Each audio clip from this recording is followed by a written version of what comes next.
Ljeto je period u godini kada najčešće uživamo u plodovima naših biljaka. Rezultat je to poslova koje smo uradili u proteklom periodu. Međutim, pošto je naš vrt pun aktivnosti kroz čitavu godinu i imamo velike planove za sadnju novih biljaka, moramo se pobrinuti da naš vrt bude uredan i spreman za to. Nakon što se završio vegetacijski ciklus za neke biljke, stvorio nam se prostor koji je često veoma pogodan za razvoj korova. Mnogi će reći da im ne treba taj prostor za ovu godinu i često se korovi puštaju da nekontrolirano rastu. To nije preporučljivo iz razloga što će te biljke razviti jak korijen ili se osjemeniti, što će nam stvarati problem u narednim godinama uzgoja biljaka u našem vrtu. Iz tog razloga danas ćemo vam pokazati alate koji nam pomažu da bi ovaj posao uradili lakše i za kraće vrijeme. Radi se o specijalnim vrtnim alatima koji olakšavaju poslove pripreme i održavanja vrta, koji nam često stvaraju probleme sa zglobovima, bolove u leđima i sl. Ovih alata ima više i u ovom videu ćemo pokazati koja im je namjena i kako se koriste. Na samom početku zahvaliti ćemo se gospodinu Draganu, koji ove alate proizvodi duži niz godina i od kojeg smo ih i nabavili. Koristimo ih u našem vrtu i pokazali su se jako praktični. Ostanite s nama do kraja videa i vidjeti ćete rezultate.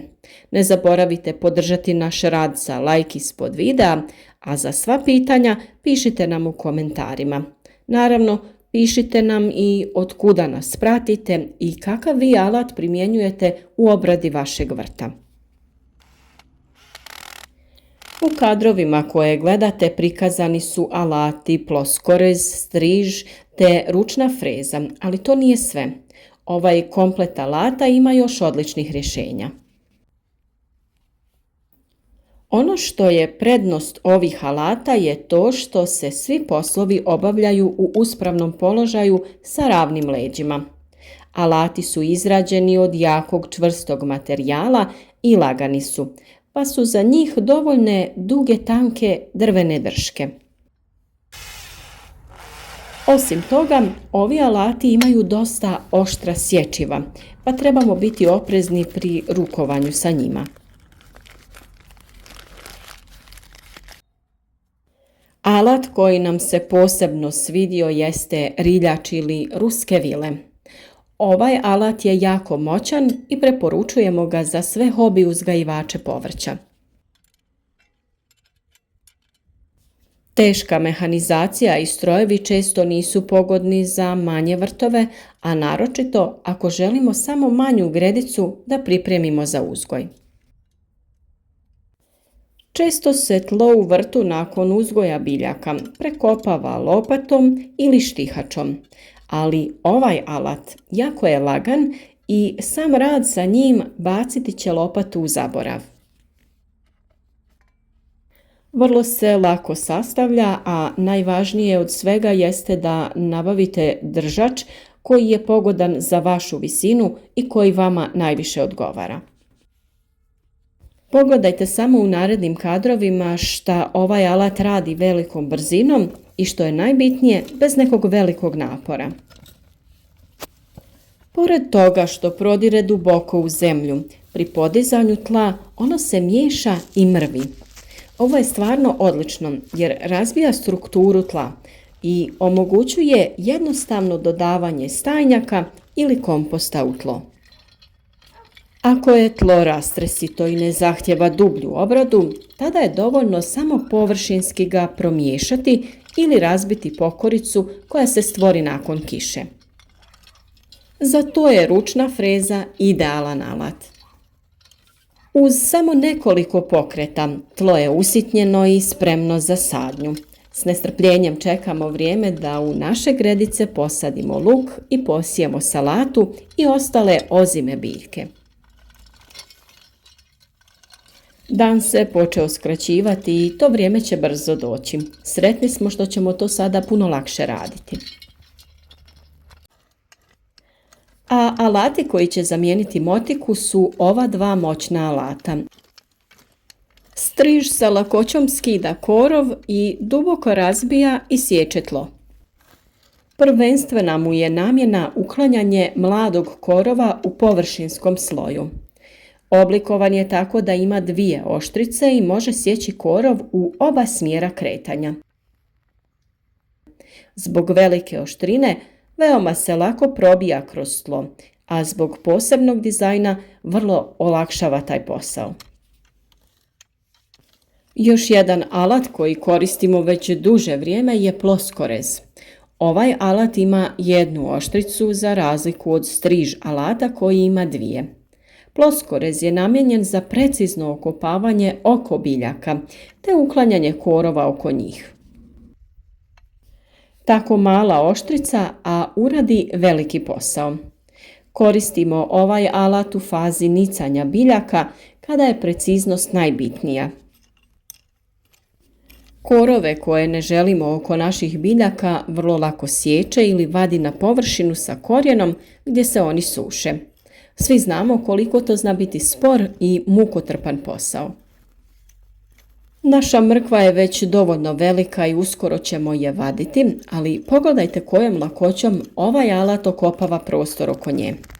Okopavanje je bitno kod uzgoja biljaka jer obuzdavamo rast korova, ali u isto vrijeme razbije se površinski sloj tla, te omogućavamo tako vodi da lakše prodre u dubinu.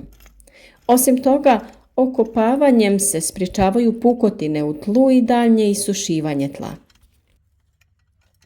Naš mladi kupus dosta dobro napreduje i dolazi vrijeme da ga presadimo. Ovi alati su odlični i za okopavanje međurednog prostora. Budući da u vrtu često koristimo malč koji nam pomaže u borbi sa korovom i zadržavanjem vlage i hranjiva u tlu, ovaj alat nam dobro dođe jer lako tankom oštricom prodire ispod malča. Primjenjujemo ove alate i u voćnjaku. Prostor oko biljaka održavamo na isti način jer zadržavanjem korova ispod biljaka često dolazi do prenosa raznih oboljenja. Ploskorez i striž odlično su se pokazali kod okopavanja i obrade tla oko vinove loze. Istu namjenu ovaj alat ima i kod ostalih voćnih vrsta poput krušaka, jabuka, trešanja i drugi voćki. A najveći posao ovi alati rade upravo kod bobičastog voća, poput aronije, maline, kupine ili na primjer šipka.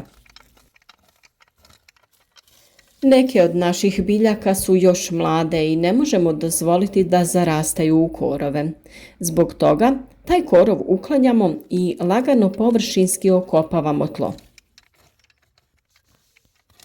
Ovi zahvati odlično će nam doći u jesen kada budemo dodavali stajnjak oko voćki. Zaista ovi alati su univerzalni i jako praktični.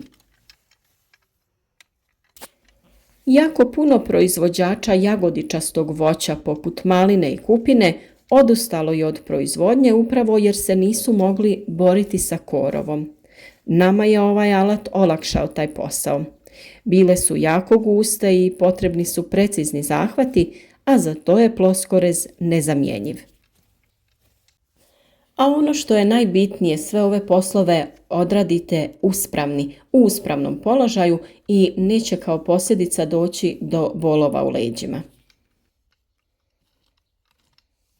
U našim narednim videima o uzgoju voća i povrća vidjeti ćete sve primjene ovih alata, a ako budete zainteresirani za neki od njih, imati ćete kontakt i link ispod videa. Pišite nam u komentare vaša iskustva sa ovakvim alatima i podijelite ovaj video sa prijateljima na društvenim mrežama kako bi pokazali drugima kako uzgoj voća i povrća ne mora uvijek biti težak posao. Cilj našeg kanala i naših video savjeta jeste da potaknemo sviju da se sami krenu baviti uzgojem različitog voća i povrća, jer to stvarno nije previše težak posao, bitno je samo volja i malo truda.